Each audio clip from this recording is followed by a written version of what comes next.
Bonjour, nouveau thème aujourd'hui, crime et criminalité. Que reste-t-il en stock à la cavale sur cette question? On va prendre 4 livres. On commence par de la sociologie, Loïc Wacan, Punir les pauvres, d'édition Agone.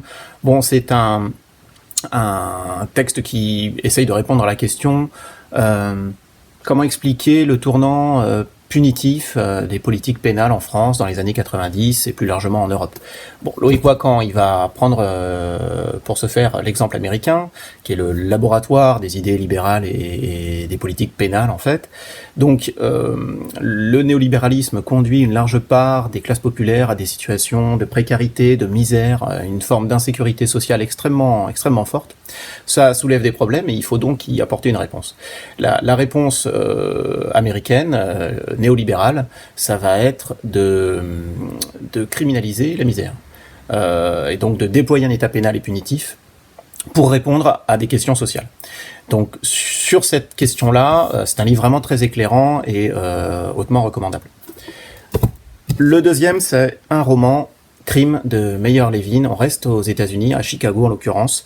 C'est un fait divers. Alors c'est basé sur un fait divers qui a vraiment eu lieu. Donc c'est en 1924, deux jeunes gens étudiants brillants. Ils ont tout pour eux, ils ont de l'argent, tout ça. S'estiment suffisamment brillants et intelligents pour commettre le crime parfait et donc échapper à la police. Si on a le roman, c'est que ça va pas se passer comme ça. Et donc on connaît en quelque sorte l'histoire, il n'y a pas de suspense, on sait qu'ils vont être arrêtés, on sait qu'ils vont être emprisonnés, etc. etc. Alors ce qui est intéressant, c'est que d'abord, Meyer Levin était un camarade de classe de ces deux jeunes gens. Il a participé directement en tant que journaliste pour le journal de l'université à l'enquête. Il l'a même fait progresser significativement. Et il a par ailleurs interviewé un des deux auteurs du crime en prison quelques décennies plus tard ou quelques années plus tard, je ne sais plus. Donc, c'est de la narrative non-fiction, ça se lit malgré tout comme un polar, même s'il n'y a pas l'aspect suspense, on est vraiment captivé du début à la fin. Et puis c'est un texte important parce que bon, d'une part c'était le meurtre gratuit et c'est resté très célèbre dans l'histoire américaine, et puis il y a aussi un procès qui est repris dans la deuxième partie du roman, et dans ce procès il va y avoir une des plaidoiries les plus célèbres contre la peine de mort, elle est reprise in extenso dans le texte. Donc voilà, ça c'est vraiment brillant, impossible à lâcher, Crime de Meyer Levin. Une BD.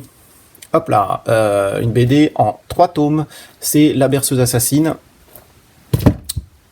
C'est un crime, raconté de 3 points de vue différents. Donc en fait, sur les 3 tomes, on va vous raconter la même histoire. Mais on va vous raconter l'histoire, par exemple, du point de vue de la victime, et l'histoire du point de vue du criminel. Et ce qui est intéressant, c'est que c'est seulement en lisant les 3 tomes qu'on a tous les tenants et tous les aboutissants, et qu'on comprend réellement ce qui s'est passé. Donc c'est comme en fait les romans polyphoniques de Damasio, hein, ce qu'il dit souvent, c'est que pour parler de la réalité, on ne peut pas se contenter d'un point de vue, il en faut plusieurs. Bah là, c'est la même chose en BD. Donc c'est un classique hein, en BD policière, c'est un incontournable en France. Et puis un dernier.